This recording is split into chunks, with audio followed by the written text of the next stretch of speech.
I'm excited to tell the story of the UWA, and John has been working to save the video that survived of the UWA. And our buddy Quentin Chrisman, we would have not been able to do this podcast without a lot of Quentin's research that he allowed us to use on this. So thank you, Quentin. Facebook page is Thesz UWA. Check it out. A lot of stuff we're going to talk about, Quentin has up on that page. But we've got to give a little disclaimer here at the beginning because we are going to get into some subjects that are very sensitive and maybe trigger some people, maybe stuff. I will put, when I drop this in the notes, where this subject begins and where it ends. That way, if you're listening, you can fast forward right on through it. But it's part of the story, and we have to tell the full story. And desperation makes you do a lot of funny things. I want to mention, too, real fast, a guy that we lost shortly after we recorded the first episode, Mr. Kenny Short, my longtime friend, the first historian of wrestling in East Tennessee. And if you follow me on social media, you've seen and you know that Kenny left all of his memorabilia, all of his files, all of his research to me. And right now, my living room has been sacrificed to Kenny's museum as I've been going through everything. And it's overwhelming, but it's unbelievable.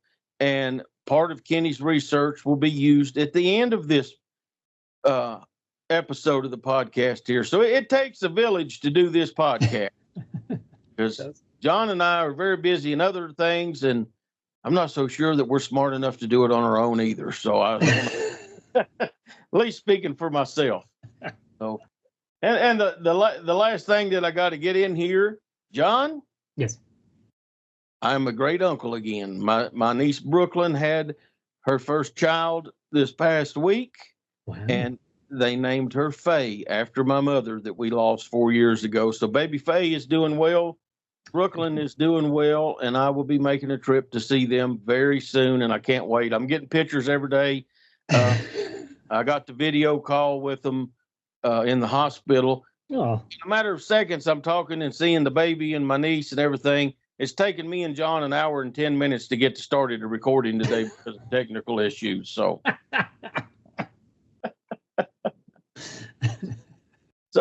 before we get started, John, tell me how you found out about Lou Thesz's Outlaw group.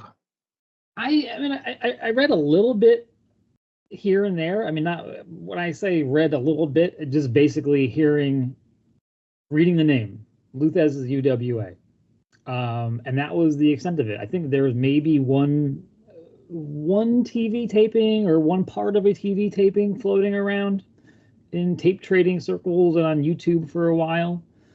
Yeah, and that was it. That's really all I had seen and or heard of it. I heard that it was sort of roughly, I don't want to say aligned with the UWA in Mexico, but apparently Lou had the blessing of Francisco Flores, but I don't know what other connection there was. And then a few years ago, I was just doing the usual eBay stuff that I was doing, and I stumbled upon a guy who was selling one reel, and it was just on the reel, Memphis Wrestling on the reel. So like, oh, I'm going to bid on this reel of Memphis Wrestling and see what this is. And it ended up being a UWA, and he had many more of them. So I have become much more intimately familiar with the promotion, at least the visual aspects of the promotion over the last few years. How did he get the 2-inch reels? That is a good question. This guy was he's one of those sort of like storage war guys, you know. He goes to old storage facilities, buys them out, and sells the stuff on eBay or wherever else locally. After I bought the first one, I was like, "Hey, do you have any more of these? If so, you know, what's the deal, man?" And he was like, "Yeah, I forget how many more he had." And I was like, "Well, if you want to save the eBay hassle and all that fee stuff. You want to, let me know how many you have, and so over the course of the next few months, I bought what he had, and he shipped them up. And for the people listening, we believe, between you and I and doing our research, and I asked Quentin about it too, we believe it's all but 2 episodes of the TV. It's got to be pretty close to it, yeah. Yeah.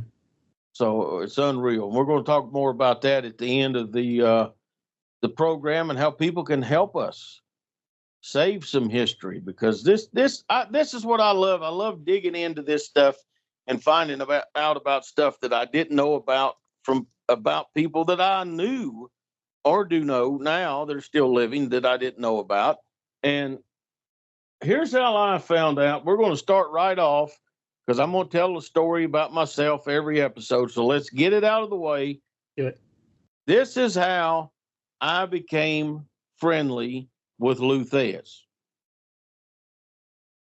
Whatever year Lou turned 80 years old, I believe it was 96. I believe it may have been 97. So I'm a young guy. I'm in my early 20s.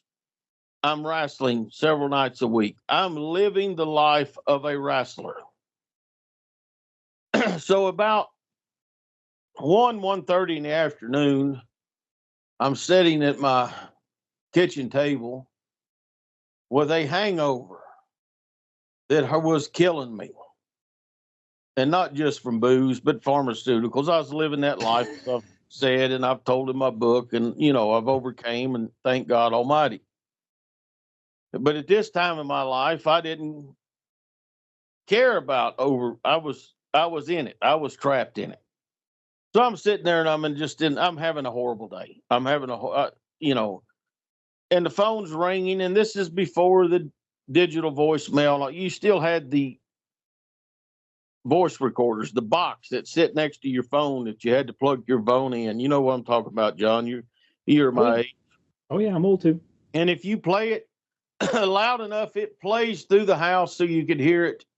And that's what I did. And it sits right there in the kitchen by my kitchen doorway into the hallway.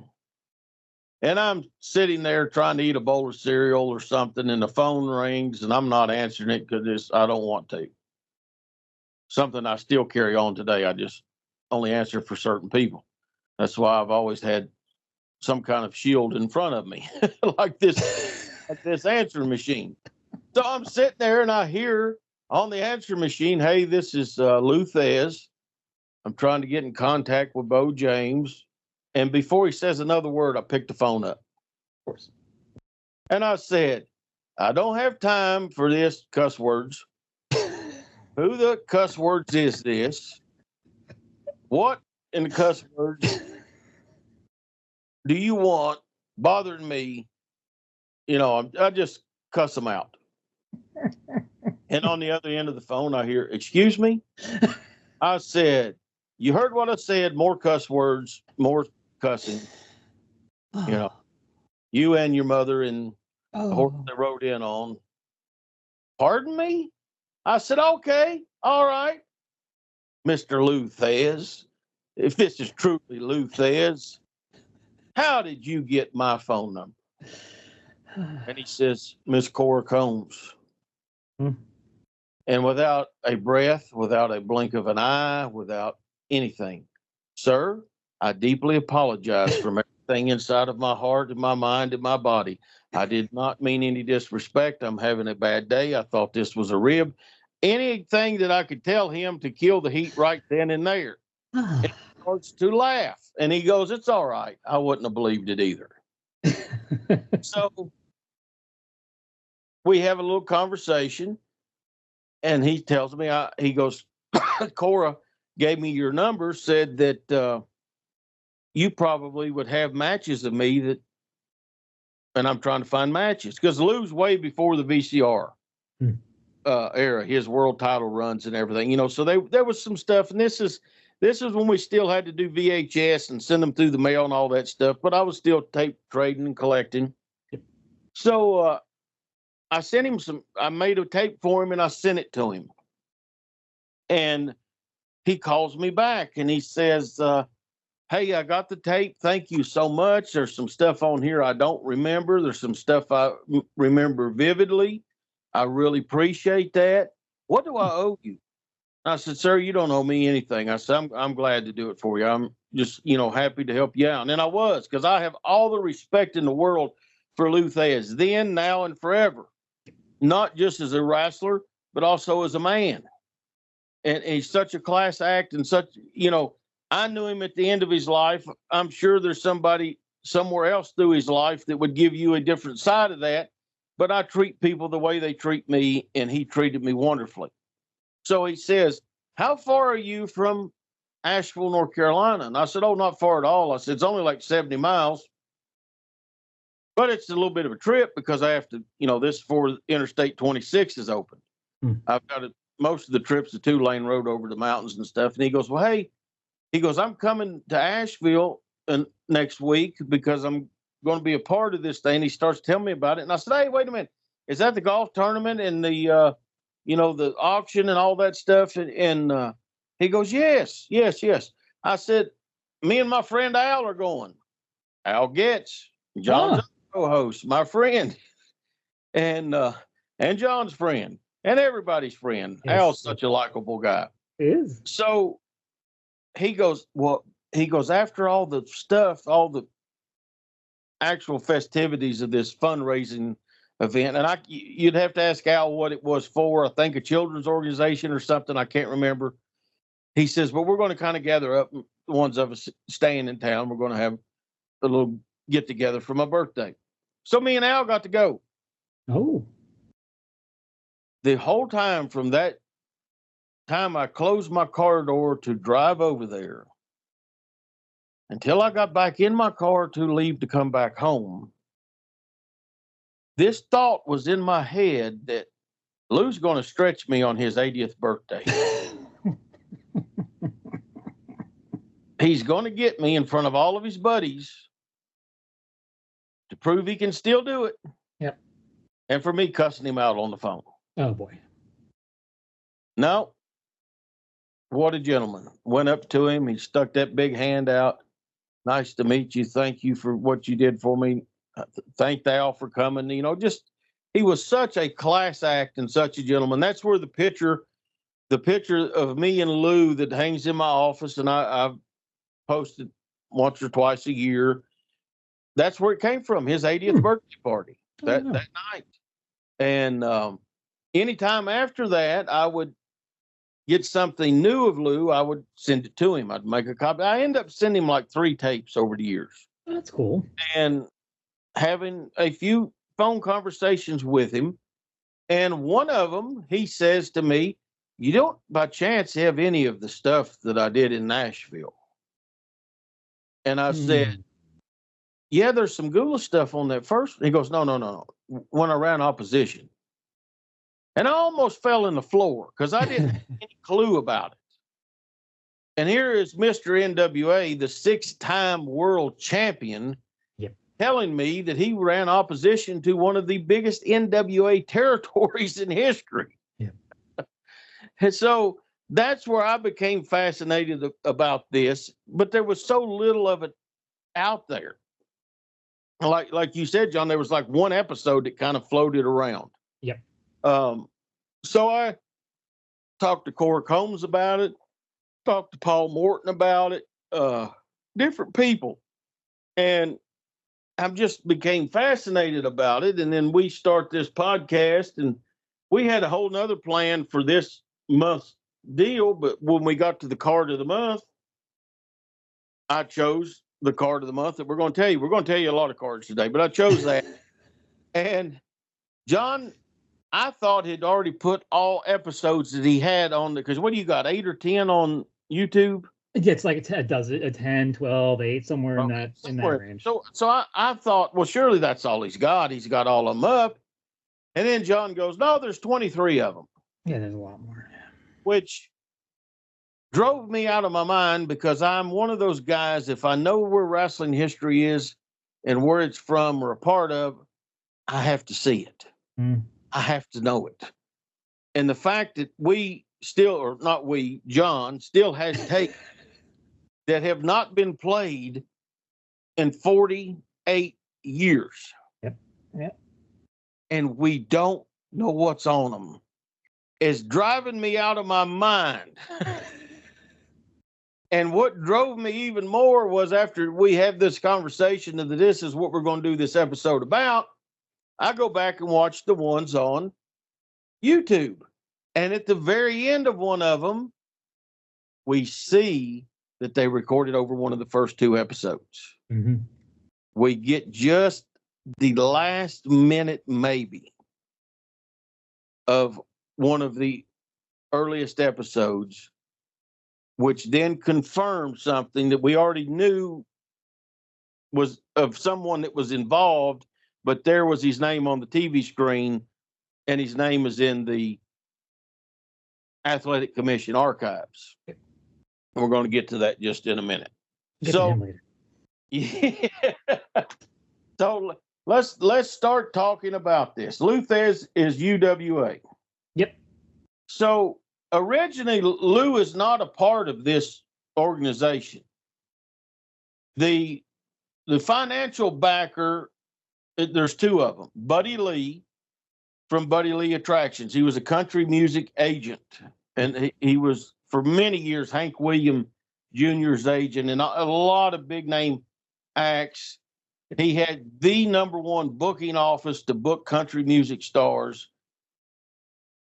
for 54 years. His family was still handling the agency and doing all that, but it closed down right before the pandemic, which was a shame because that's a part of old Nashville. Yeah, I think it was at that time. I think it was the largest privately owned talent agency in Nashville, as well as the longest running one at the time with their closing. Yes. Yeah. And he's the financial backer. What else do you know about Buddy Lee? I know he was involved a little bit in wrestling, but where else? Yeah, Buddy Lee, with all we know about him, the Nashville stuff, you'd think he'd be from the South, but he's actually born in the Bronx, I think 1932. His real name is Joseph Arthur Pinhall. Father was from Portugal, worked as a rigger on the ships in the Navy Yard. His mother was a homemaker and of Italian descent. As a kid, he did a lot of jobs around the neighborhood, working at the fruit and produce stands, that kind of thing. Wrestled a little bit in the mid to late 50s, and that's when he first started using the name Buddy Lee. And that's the name he would use for all his professional endeavors from then on, whether they be in wrestling or out of wrestling. And according to Moolah's book, so you got to take everything in Moolah's book with a grain of salt, keep that in mind, both herself and Buddy Lee were working for Jack Pfeffer. And they had started to grow fond of one another. And Pfeffer wasn't having it. So they eventually leave Pfeffer to pursue their romantic relationship, and they get married in 1961. They end up living in New York for a while, back to South Carolina because Moolah hated New York City. Moolah's already training women in South Carolina, and her and Buddy are trying to run shows, promote cards, do their thing. But more often than not, Pfeffer is throwing a monkey wrench in their plans, and they're not able to book anything. People are canceling last minute and no showing because of Pfeffer's interference there. Eventually, Boston promoter Paul Bowser agrees to let Moolah and a couple of her women on the card, and from there, Moolah meets Vince Sr., which will greatly change both of their fortunes.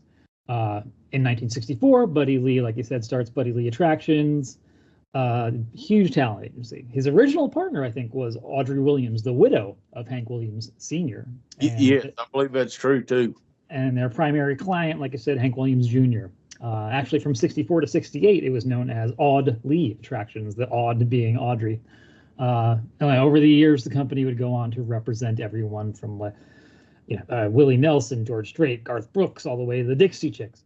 Buddy Lee and Moolah divorced in 1970. Moolah claimed that Buddy was having an affair with Rita Cortez, another female wrestler in Moolah's troupe. In 1971, Buddy Lee would marry Rita Cortez, her real name Yolanda Gutierrez, and they would stay married until Buddy's death in 1998. Pallbearers at Buddy Lee's funeral included wrestler Lorenzo Parente and Danny Davis, who we will talk about in just a moment. And much like there are with Moolah, there have been a lot of unsavory accusations made toward Buddy over the last few years, with him being, complicit or an active participant in some of the Moolah nastiness. More recently, with him being named as having fathered children out of wedlock with other female wrestlers, and even some other stuff that we shouldn't go into here without a lawyer being present. There's a lot of DNA testing stuff happening. You guys can Google that on your own if you like. But that's the Cliff Notes version of Buddy Lee right there. So Buddy is the major financial backer. His partner is a guy named Danny Davis, who is the head of Camelot Concert Incorporated, who is a concert promoter for Buddy Lee's stars. Yep. And I'll just say this, hopefully he promoted the country music acts better than he did the wrestling matches. But Danny is named as the president of the UWA. The actual promoter's license is in Danny's name. And at that point in time, to get a license in the state of Tennessee, you had to have a elected official or someone of great power in the community to write a recommendation letter of why you should be allowed to promote. And it could be a mayor, a chief of police, a sheriff, someone with upstanding visual power in the state. And Danny is backed by the mayor of Nashville, there you go, who writes a great letter for him, telling them to give him a license. Because people have asked me, how did they get licensed if Nick and Roy had the commission in their pocket, which Roy, this was either right before or right after Roy died. I can't remember exactly when Roy Welch died, but right in that time. But they have, through the country music business, they have all the connections in the political world that the wrestling office also has. Yep. And I don't know much about Danny Davis. What do you know about him, John? Danny Davis, we're talking wrestling. The Danny Davis we're talking about here is not the Nightmare Danny Davis, nor is he Dangerous Danny Davis. Another guy altogether. This is funny too. Another guy very much associated with Southern music, who is actually from the Northeast. He was born George Nowlin, a nice Irish Catholic boy from Boston, Massachusetts. Started playing the trumpet at a very young age. You could almost call him a child prodigy. At 14 years old, he was a trumpet soloist for the Massachusetts Symphony Orchestra. At 15, he's admitted to the New England Conservatory of Music. Leaves after just 6 weeks because Gene Krupa offers him a job in his band. So he's 15 years old, out on the road with Gene Krupa. Through the 40s and 50s, he worked as both a trumpeter for big bands as well as a singer. Sang backup for Merv Griffin, who years before being, Merv Griffin, the media mogul TV host, he was a singer. Years later, works as a producer, working with everyone from Nina Simone to Connie Francis. Even later in the 60s, he's working for RCA Records, gets transferred to Nashville, where his boss becomes Chet Atkins. And there's a legendary story, which is denied by Danny himself, that Waylon Jennings once pulled out a gun on him during a recording session. But it's during a conversation with Chet Atkins where Danny Davis pitches his idea of recording country songs with like a backing of brass instruments. Yes. Atkins likes the idea, so Davis gets a band together, cuts a demo of Hank Williams' I Saw the Light, and Danny Davis and the Nashville Brass are born. And in 1970, the group won a Grammy for Best Country Instrumental Performance, and they're nominated for a ton of other awards throughout the decade. They're a big touring act, like Vegas residencies, whole nine yards. They're on all the variety shows, and they continue to tour like until the 90s. Danny Davis also joined the Hee Haw band in the 80s and continued to perform live with the Nashville Brass and other groups until 2005, just 3 years before his death at the age of 83. So we have the agent to the Stars. We have one of the men, along with Chet Atkins, that created the Nashville sound. So this is old Nashville through and through. These are major players in the music world. And they have an issue with Nick Goulas. What that issue is, no one seems to know. We don't know. Yeah, no one knew. I asked 30 years ago. But knowing Nick Goulas and knowing Buddy Lee, and I didn't know Buddy Lee, but knowing about Buddy Lee and knowing about Nick Goulas, it had to be money. It had to be a financial issue where they got sideways over something. It's really interesting. In Thesz's autobiography, he makes no mention of this promotion whatsoever. Makes no mention of running opposition Nick Goulas.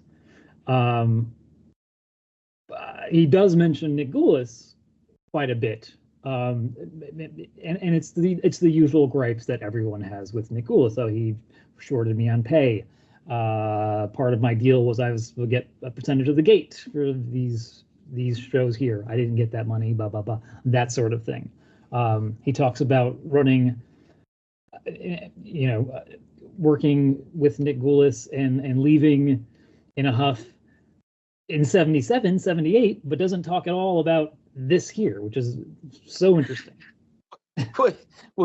Which is when he quits and leaves in a huff in 75. Yeah. So you have the Nashville office opening, this opposition office opening, and Buddy Lee and Danny Davis are smart enough to know we need a wrestling person to handle this and take care of this and run this. We know the music business, so we don't want a wrestler telling us how to do the music business. We're music people. We're not going to tell a wrestler how to do the wrestling business. So somehow, and here's my theory on how they know each other, but they picked John Ringling. And John Ringling was the son-in-law of Jim Crockett Sr. He was married to Frances Crockett. And the Crockett's promoted baseball, wrestling, Globetrotters, concerts, car shows, Billy Graham, whatever came to Charlotte. They promoted everything. So they had to have some kind of interactions throughout the years with John Ringling. So Ringling is on the official paperwork with the Athletic Commission. When they file for a license, and he files for a license to be the matchmaker and the booker. It was a matchmaker's license. And then it described in some of the paperwork of what their duties were to book the match. It's not the angles, it's nothing to smarten anyone up, but just they're the one putting the matches together, blah, blah, blah. But Ringling is given the credit for changing Charlotte, the territory from a tag territory to a singles territory. He is credited with branding it Mid-Atlantic Wrestling and putting a name on it where before it was just wrestling at the Coliseum or wrestling at this town, whatever, or All-Star, one of the generic names that they all used. But he brands it Mid-Atlantic Wrestling. He rebuilds the territory. He is a very smart man as far as the wrestling business goes along. But he's also a man that gets caught up in that lifestyle and gets caught messing around with some of the girls at the ringside, and not at ringside, but the girls that sat ringside. Be clear on that. And he's ousted from the Crockett family. He's divorced from Francis, ousted from them. He loses his position in Crockett Promotions. He floats around doing some concerts. After that, he had a license of his own in North Carolina that he let some outlaw guys use when they were trying to run. But then Ringling is partnered up with them in Nashville. And you know, if you're a wrestling person and know what John Ringling has done, you've got to be pretty confident of, hey, we've got a guy here that knows what the heck's going on. And he's going to help us, blah, blah, blah. Yep. But they find out real fast that they may have a political connection to get a license for a promotion, but they don't have enough to get John Ringling licensed as a matchmaker, because they filed on November 14th, 75 to become all the files, all the paperwork goes in for license to promote in Tennessee, the bond, etc. Ringling's is there. They pretty much right away pass the promoter's license to Danny Davis. It was pretty much a done deal before once the paperwork was in hand. Here, you got it, go. Ringling comes in front of the board, and they said, hey, we're going to table you until somebody makes a motion for you to be voted on whether to get a booker's license. That's on November 14th. December 23rd, they realize they're not even going to vote because he's still tabled, and at every meeting afterwards, it's continued to table his application. Interesting little note. And that's when, yeah. So my guess there was all the promoters probably, with a little pressure from their NWA alliances and how powerful the Crockett's were with the big territory they had, of, hey, you all need to open up and speak to the commission that he should not be licensed. Yeah, and the Francis Crockett and John Ringling were officially divorced on November 10th, 1975, 4 days before this. Oh, wow. This license was filed. So that's an interesting little postscript to that. The dates there lining up. So what a week he had. Yeah. Yeah. Yeah. So we do know that Ringling was involved as a TV producer once they started, but he had no power in the booking or anything else. And I don't think he's there, but maybe a couple, 3 weeks, because his name stopped showing up in the closing credits of the show. So they've got Lou on board now, and Lou is a 6-time NWA World Heavyweight Champion. He is Mr. NWA. He is a guy that is respected by all the boys, all the wrestlers, all the promoters. He's respected by everybody. Why would Lou do this? And we got to back up a few years, and we're going to give some car talk here, or some locker room rumors of stuff, because some of this stuff we know was true. Some of it is just wrestlers talk. So we'll make clear on what's what.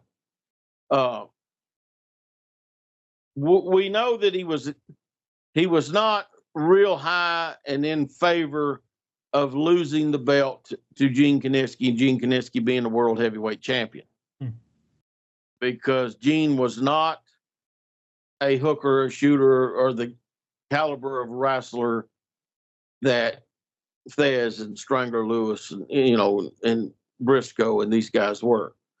But Kiniski, I've always been told, did very well as the champion, and he was a well-liked guy. And Lou liked him because there's a lot of footage of Lou and Kiniski and stuff together. After that, he just judged his wrestling ability, and he was vocal about it to the NWA and different promoters. Then we get the tremendous run of Dory Funk Jr. as the champion, and that run of him and Jack Briscoe having hour-long matches all across the country. And just, they're as good now as they were then. if you've ever seen one of them. And Lou was of that old school, early day of television wrestling. Like the Thesz press that he did was much different than the Thesz press that even a Tommy Richards, Steve Austin did, and that was Lou's finish. So Briscoe and Funk are out there with the arm drags and the high spots and the stuff, and he was vocal to NWA members that he felt they were killing the business. And the old locker room talk was that there were guys before Lou's age who thought Lou was killing the business. So every generation looks at the next generation as lesser than their generation. And the older you get, the better you were. The older you get, the more real that it was, one of those fond memory things. So he had ruffled some feathers in the NWA with that.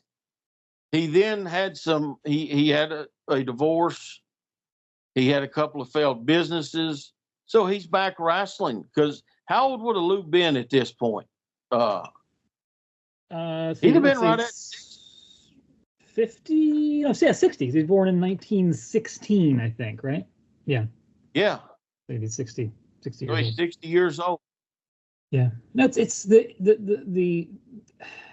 the relationship between like Lou Thesz and Muchnick is Sam Muchnick is so interesting, because they seem to have such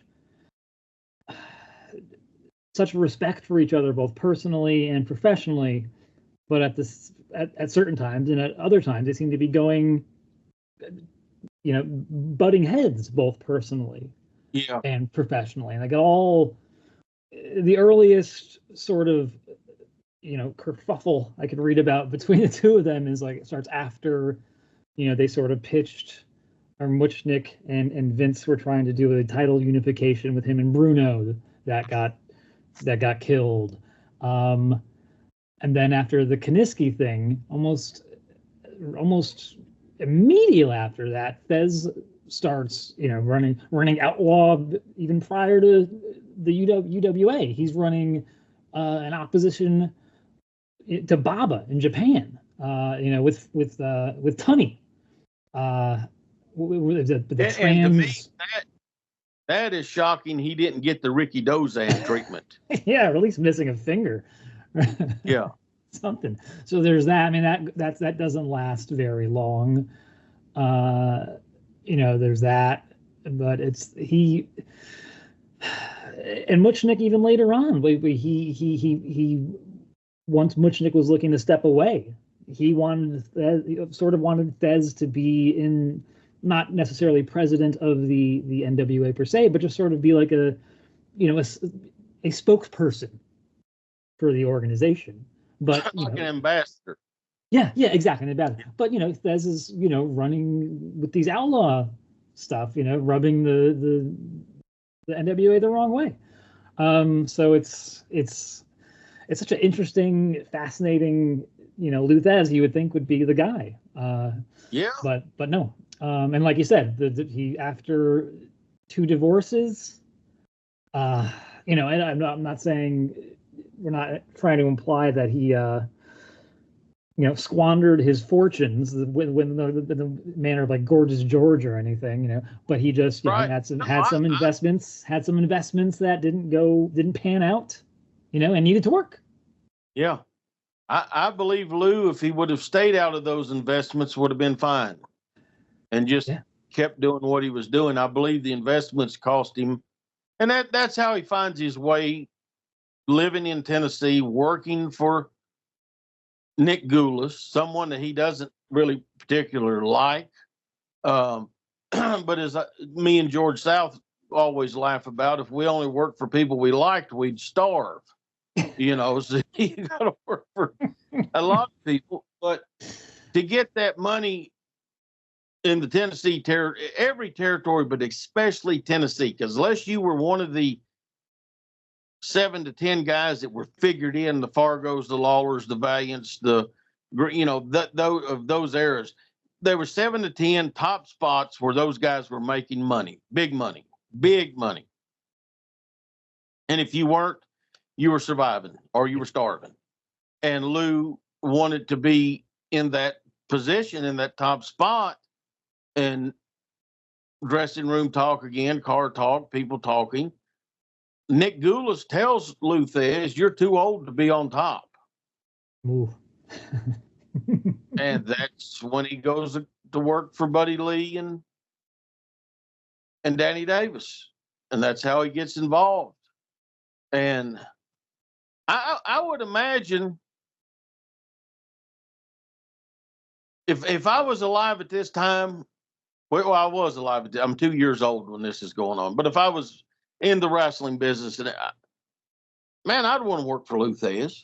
Yes. Especially when we get to some of the people we're talking about here that are getting a break because of Lou, because Lou gives some breaks to some guys that we may never have known about if it wasn't for this UWA. But they've got Channel 5, the big station in Nashville. They've got that with the studio wrestling show. They've got Lou Thesz's name on it, and he's booking. January the 16th of 76, Lou's licensed. January the 18th, the first ad runs in the Tennessean to promote they're going on TV. First couple of weeks, from what little clip we've seen at the end of one of John's tapes, they were showing some IWA matches with, I'm guessing, local wraparounds. And the IWA was Einhorn's outlaw group in the Carolinas that was running against Crockett. And they were the first people also with the idea that they were going to go run national. Yep. So there is a lot of opposition organizations breaking out around this time, trying to get a bigger piece of the pie. But it doesn't work. I mean, it was meant to be regional with one company running the whole region. And then everybody else is just a small outlaw or something like that. But here, this is the IWA in Carolinas and this UWA. This is a big money attempt to take it, just to come in and steamroll the organization that has been there. And by this time, Nick Goulas has been involved for almost 40 years, and Roy Welch and the Welch family have been involved for over 50 years in Tennessee wrestling. So, to me, that just screams, what are you doing? What are you doing? And we're going to repeat that little thought as we go through a lot of this stuff. February the 8th, 76, Lou is officially can start booking, because it's a little process to doing this stuff. February the 11th, first studio taping with Lou and Buzz Benson as the opening of the program. John, thanks to your tapes, let's give everybody just a little bit of this and let them hear the opening with Lou Thesz and Buzz Benson.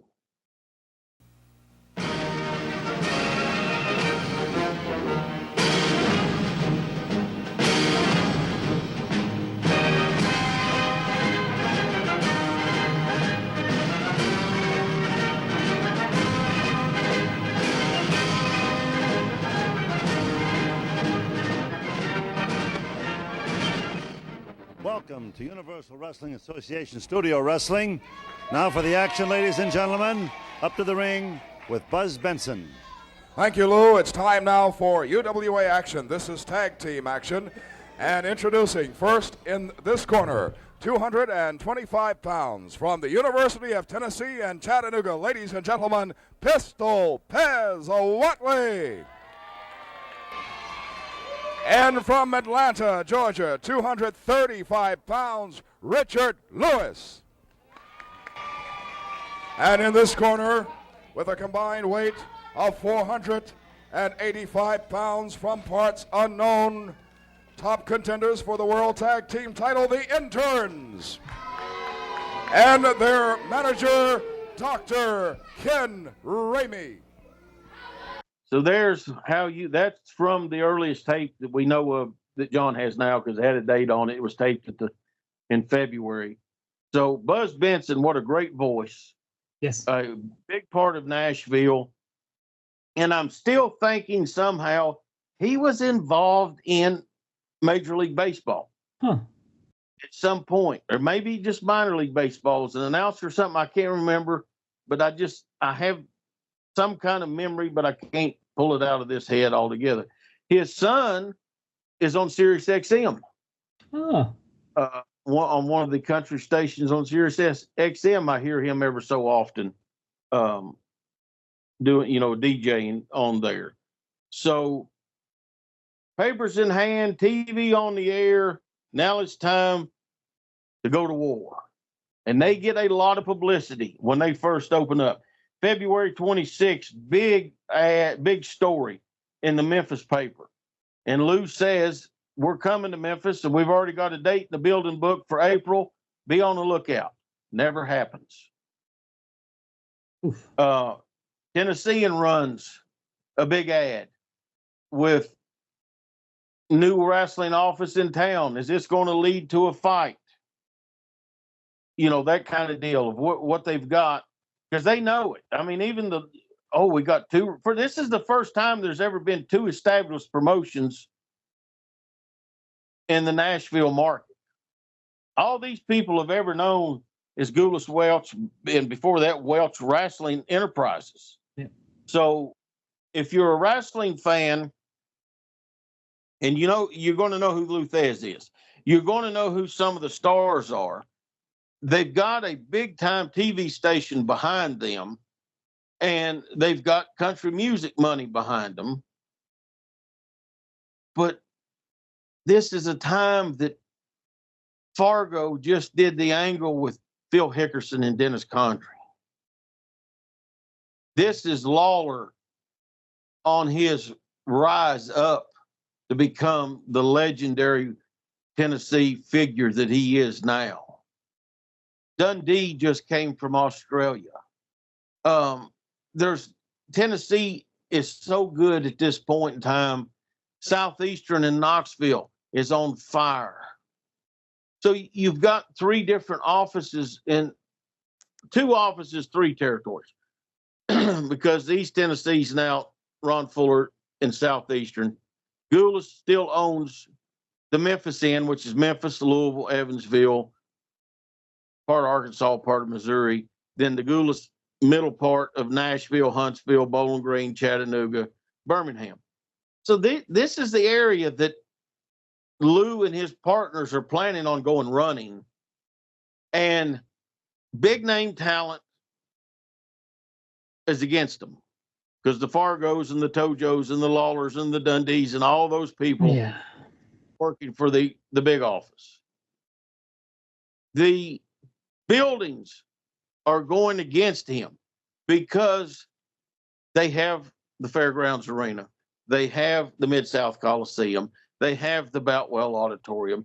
They have Memorial Hall in Chattanooga. And they're running them all 52 weeks a year. So it's very easy for them to say, hey, you let them Outlaw guys come in here and run one time, we won't come back, and you're going to lose 52 a year that we will draw a house. Yeah. So they have control over the buildings.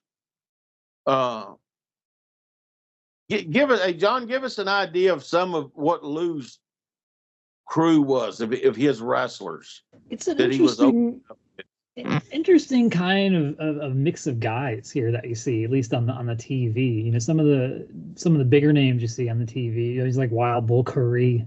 Speaking of 60-year-old men, Nelson Royal, Luis Arriba Martinez, Dr. Ken Ramey, and some interns. I don't know if they're the interns. They are some interns. I don't know if they're Starr and Andrews. Eric the Red. So you do get some of those. The IWA guys working some of these TVs. So you get guys like that. A lot of names that will become more familiar to wrestling fans in years to come. Terry Meeker, young Terry Gordy, getting a break for early in his career. Troy Graham, Mike Boyette, Tez Watley, And then there's this other sort of, part of the piece of the pie where there's guys like Cowboy Parker, Bruce Swayze, J.W. Hawk, Sheik Sanchez, guys like that. So it's an interesting mix of a stew, a Thesz stew, if you will, of talent on these cards and on the TV. Cowboy Parker came from the Oak Hill, West Virginia outlaw territory. It was the territory, and then as time progressed and Jam Madrid got in there, and it became an outlaw territory. But he came from there. There's other guys that I see on the TVs that Bull Curry is bringing with him from West Virginia and Ohio. Dale Mann's featured on the TV, and that means Dale's guys are going to be used in there too. Yeah. When we get through some dates here in a minute, my guess, knowing what I know about wrestling in Kentucky, and I know quite a bit, they're using Dale's license. So they've got their own Tennessee license, but they're using Dale's Kentucky license.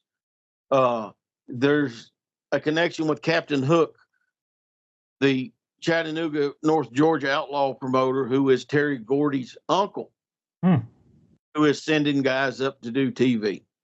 Then you got guys that like the Destroyer and Gene Lavelle on there. That's my friend Gene Bennett, who was a journeyman for Nick and Roy for many years, and he ends up working for Lou. Alpha and Sika are his top baby faces that he's pushing, but they'd already had Tio and Tapu's already been through Tennessee. Yep. They've seen them. Yep. Pez Watley is getting a great push because he is the first All-American wrestler from the state of Tennessee, University of Tennessee, Chattanooga. So this is Pez's first pretty good break of being pushed in TV and everything. Frank Morrell, the spoiler, is there, who's worked for Nick and Roy and the other Tennessee promoters for years and years and years. So, like you said, it's just a stew of guys. It's just throw them in there and see what comes up and what works. Yeah. But here, just looking at the crew, you have some outlaw guys on there working and doing jobs on the TV and actually have some good matches because they could work. Yeah. Back then, pretty much most everyone had to work or you didn't last in the business at all, unless you were just working on the bottom barrel of the Outlaws, and we'll get to some of that before we're done here, folks. But they've not done TV. They've not did interviews. They've, but you have guys that can get guys over and make them look good. But if you turn it on the other station, hey, Pally, you got Jackie Fargo talking. Yeah. You got Jerry Lawler talking. You've got all these great talkers. If you are in my part of the world where Lou ends up having TV here and trying to come, you turn on the television, you may have Saul Weingroff doing it. Nothing against Saul, because Saul was a great star that drew a lot of money, but he's an older man at the end of his career here, and he's just managing baby faces, trying to get them over. Yeah.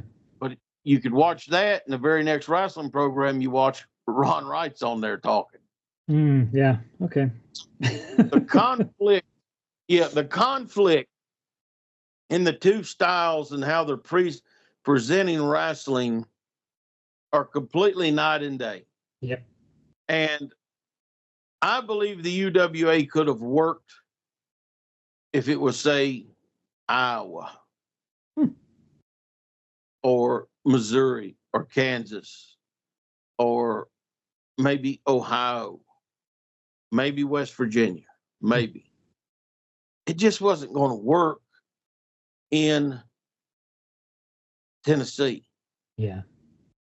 And right away, there's some major heat on Lou because across the top of every advertisement, 6-time NWA world champion, Lou Thesz presents the UWA, then underneath there, World Heavyweight Champion.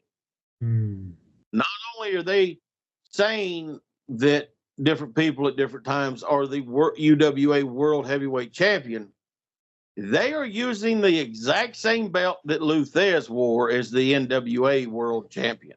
Oh boy. Yeah. So that rubs some feathers. Yeah.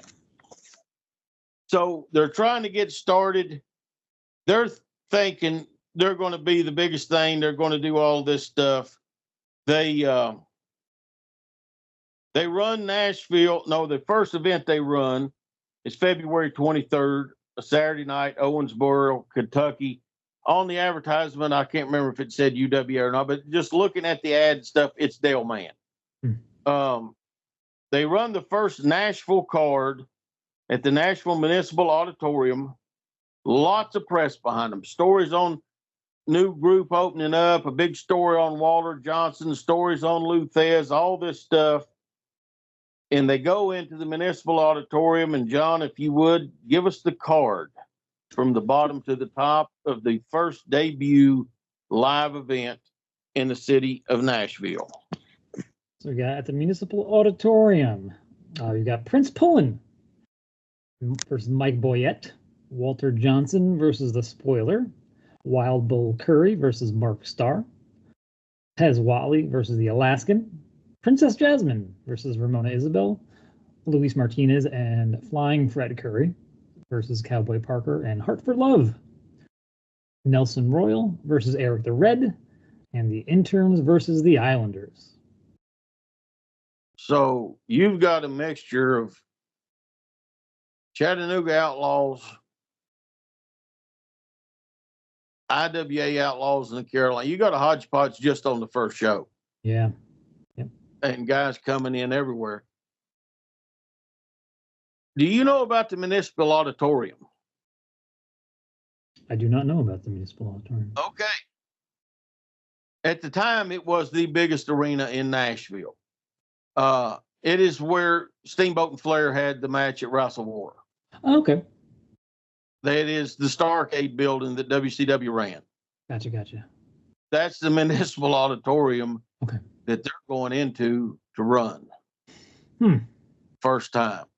Okay. And Nick at this time, Nick's running Nashville every Wednesday. So from this point forward, he just loads up on Wednesday nights. Andre's coming.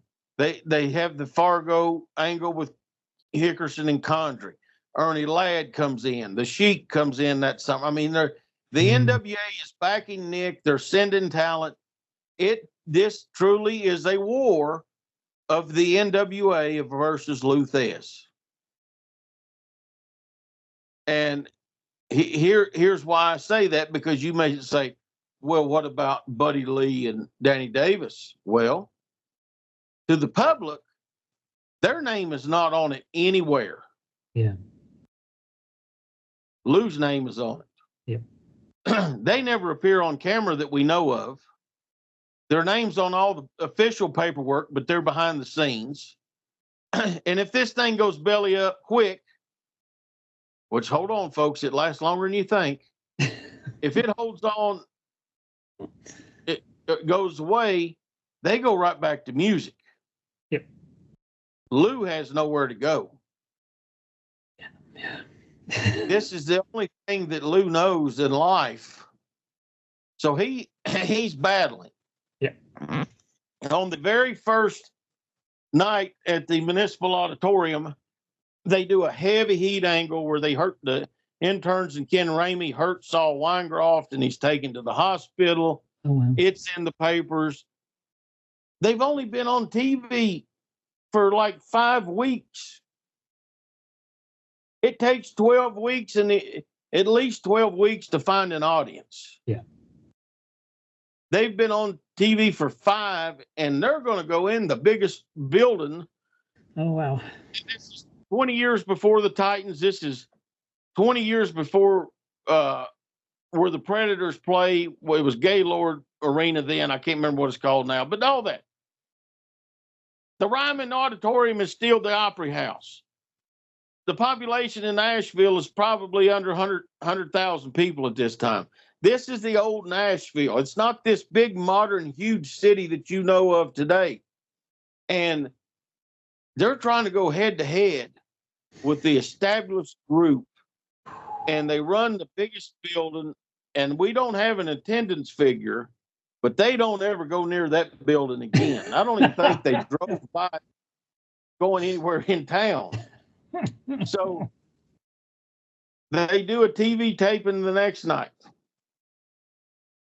So they're taping on Wednesday nights at Channel 5. That's what it seems like. Nick is running the Fairgrounds Arena. So literally, probably, they're getting the people that couldn't afford to go to Nick's Wrestling who's coming to the studio for free. I like the setup. I like the studio look. I love studio wrestling. Everybody knows that.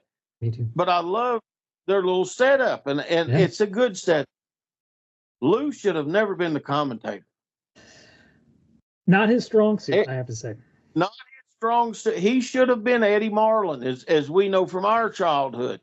Fantastic. Who comes out and says, "Hey, you're going to wrestle him. You're going to do this. You're going to blah blah," and then Eddie's off camera.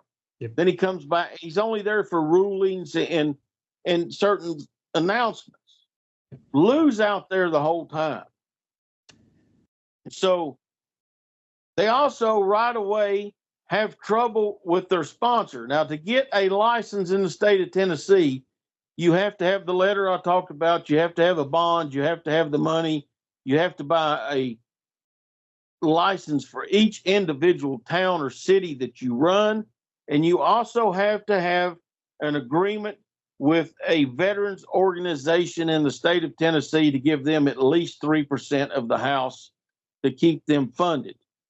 That's why when you see so many advertisements for wrestling in the Goulas Welch or the Ron Wright territory or whatever, they're all say sponsored by VFW or DAV, Disabled American Veterans. Oh, that's interesting. So 1 week after they run the auditorium, a letter is received at the athletic commission saying, "Hey, we're changing our veteran sponsor from the DAV to the VFW." Which I'm guessing they couldn't afford to give the full amount to the DAV that they were supposed to off the auditorium. Oh, wow. And the auditorium's a city building, so they're probably handling all ticket sales, holding the money and everything else. Wow. So to me, this is a flashing caution light right away warning. Yeah.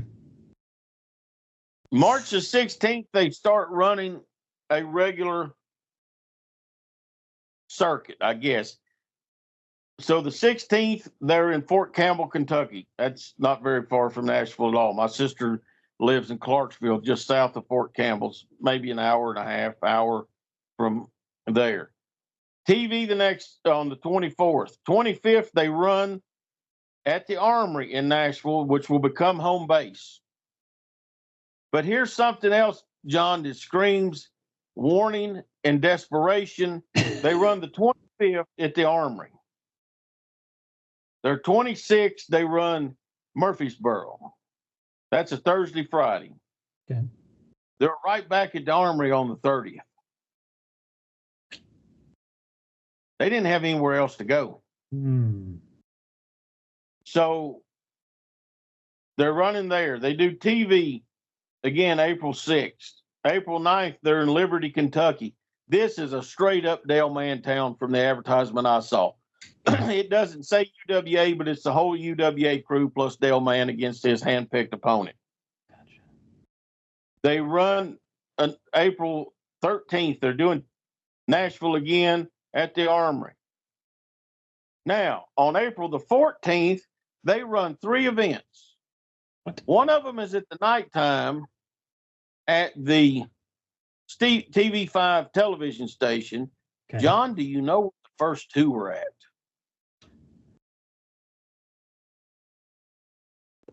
I have an inkling, but I want you to tell me. Tennessee State Penitentiary. 2?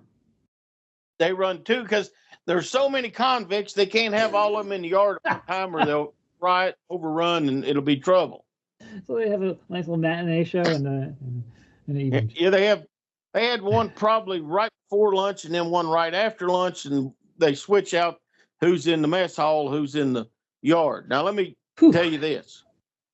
I have wrestled at the Ohio State Pen. Oh. I have wrestled in a Kentucky State Pen. I have also wrestled in a federal pen. And I've wrestled 2 Kentucky State pens, 1 federal pen, and the Ohio pen. It's the most nerve-wracking experience you will ever have. I could. The way they search you, the way they go through your stuff, the way they give you some form of ID that you're not a convict and you're not getting out of here without this, that kind of stuff. You're locked in a room away from them until you go to the ring. When you walk to that ring, they say the most perverted, nastiest, dirtiest stuff to you that you have ever heard. Wow. And the whole time you're out there, they're doing it. Oh boy. The state would pay for these events. Brushy Mountain Penitentiary, Rick Connors ran it here in East Tennessee several times over the years. Thank God that had stopped before I got in the business. But they pay it for entertainment to try to lift the morales and keep the violence down or whatever. Yeah. So they run the 2 events there, so there's no way to lose money on those. So they've made some money, at least a little bit, off of that. The Atlanta office used to run the federal pen in Atlanta, and they also used to run an insane asylum outside of Atlanta somewhere. My goodness. Ron Wright and them ran the insane asylum in Marion, Virginia, and I've heard several horror stories about what went on in that place. So they ran Tennessee State Pen twice. They do TV that night. The next day, they're back in Fort Campbell. This is the 3rd time they've been to Fort Campbell in a month. Fort Campbell's not a weekly town, but they're almost running it weekly. Nashville again, then Nashville. And let me say this real fast. We think we have all the dates. We're pretty sure that we have all the dates that they ran through my research, Quentin's research, John's research, and Kenny's. But we may be missing some here in the early days because there's still like a week. But they're also getting going, so we may have all of them. So anyways. So tough to tell. So tough to tell with this. Just like jump in real quick. Like what this is one of Al's ways he's able to look at and determine how complete his results are. If you know what the roster is, if you see a bunch of guys who aren't booked on X day, you can be like, oh, there's an entire crew of guys who's missing. The problem with this is we don't know what the crew is because it's just we don't know. Yeah, we don't know. So. They're truly booking this like an outlaw, other than the top guys. I mean, it's just who's available on this day. Yep. So they close out April by running some Nashville events, and then we get into May. Now they're going to start running more. May 3rd, they debut in Chattanooga. Guess what Nick Goulas does? What does he do? He moves his Saturday night show to Thursday night. They're running on Tuesday. Oh, wow. So he picks up 2 days. Don't go head to head because he's got Louisville, Johnson City, and wherever else that he has to have. So he moves it to Thursday. And the thought process of this is each family only has so much money to spend per week. So if they know we're that close together, I want to go to this wrestling. No, we're going to Thursday night wrestling. So they're playing games. Yep. Back in Nashville on the 4th, Fort Campbell on the 6th. Now they've been to Fort Campbell 5 times since they've opened. Oh, wow. Back to Chattanooga May 10th. They're going to try to run Chattanooga every week. That don't work. May 11th, back to Nashville at the Armory. May 13th, and for some reason Nashville's on a Monday that week. But the May 13th is Thursday. I'm sorry. So regular time, they moved TV from Wednesday to Thursday for some reason.